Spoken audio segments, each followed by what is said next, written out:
సమంత ఈ మధ్య వరుస చీరలతో తళుక్కుమని మెరుస్తుంది. ఆమె చీర కట్టుకోవడంపై ఒక వార్త సోషల్ మీడియాలో తెగ వైరల్ అవుతుంది.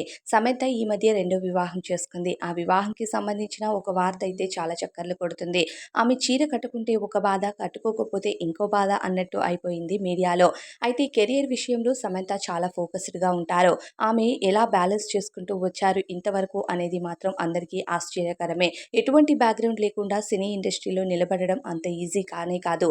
అయితే ఆమె మొదట అక్కినేని వారసుడైన నాగచైతన్యను ప్రేమించి వివాహం చేసుకొని, తర్వాత విడాకులు తీసుకొని చాలా ఒడిదుడుకుల్ని ఎదుర్కొన్నారు పర్సనల్ జీవితంలో. విడాకుల తరువాత ఆమె మయోసైటిస్ అనే వ్యాధితో బాధపడుతూ ఆమె మళ్ళీ కమ్‌బ్యాక్ ఇవ్వడానికి చాలా కష్టపడ్డారు. ప్రస్తుతం ఆమె ఆరోగ్యకరంగా ఉంటూ ఇటీవలే డైరెక్టర్ రాజ్ నెడుమూరిని వివాహం చేసుకున్నారు. ఆమె రెండవ పెళ్లి తర్వాత చాలా సంతోషంగా కనిపిస్తున్నారు. అయితే ఈ మధ్య 'మా ఇంటి బంగారం' అనే సినిమాలో నటించారు సమంత. ఈ సినిమా ప్రమోషన్స్‌లో భాగంగా ఆమె చీరల్లో మెరుస్తూ వచ్చారు.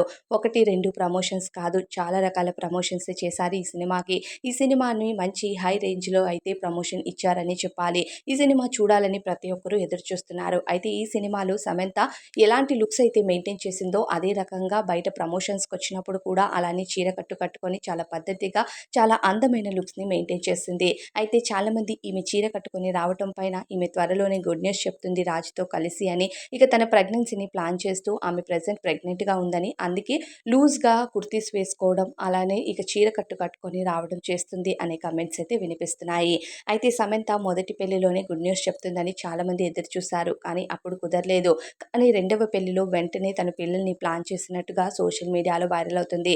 బేబీ బంప్‌ని కవర్ చేయడానికి ఆమె చీర కట్టుకొని వస్తుందని, త్వరలోనే ఆమె ఈ ప్రమోషన్స్ అయ్యి సినిమా సక్సెస్ అవ్వగానే ఖచ్చితంగా ఈ గుడ్ న్యూస్‌ని అందరికీ షేర్ చేయబోతుంది సమంత అనే టాక్ అయితే వినిపిస్తుంది. ఏదేమైనా సరే పిల్లలపైన తనకు చాలా అభిమానం, ప్రేమ ఉంటుంది. ఆమె నడిపే ప్రత్యూష ఫౌండేషన్ ద్వారా మనందరం తెలుసుకోవచ్చు. అలాంటి ఆమె గుడ్ న్యూస్ చెప్తే అందరికీ హ్యాపీనే. మరి మీరేమనుకుంటున్నారు ఈ గుడ్ న్యూస్‌పై కామెంట్స్‌లో చెప్పండి.